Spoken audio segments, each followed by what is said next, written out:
I was just listening to an Eazy record, and like, they started really what we're doing. You know what I mean? Like, we look at them, even now, we still look at them, as influence, to what we do.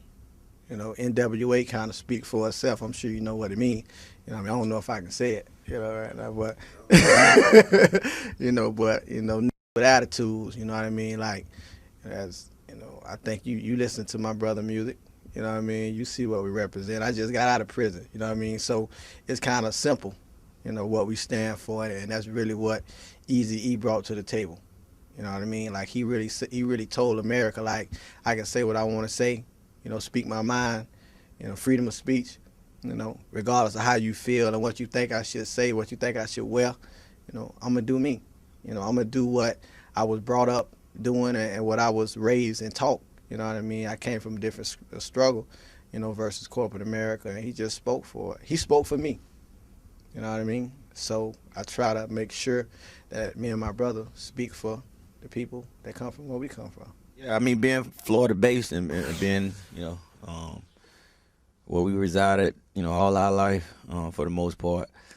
I think anytime, man, where you get, I always like look at Florida as a gutter line, man, a gutter line, man.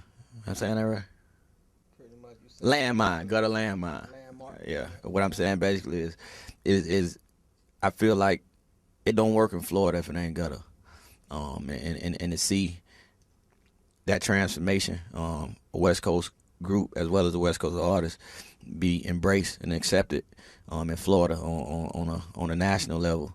For me, it's simple. It's what my brother said. I think anytime, man, coming from the conditions that we come from, and having anybody that represents what you represent, and to see him win on a national level, it allowed me to understand that I had a chance if music, what I chose to do, had a chance to accomplish that and to do it from a principle-driven way.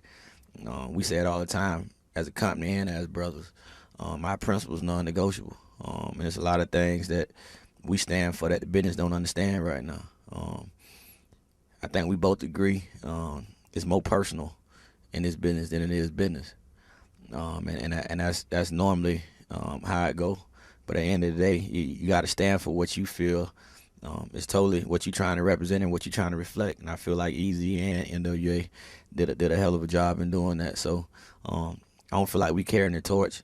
I feel like we just trying to stand behind what it is that we stand behind. And if that's a way in which we become successful and sell records, cool.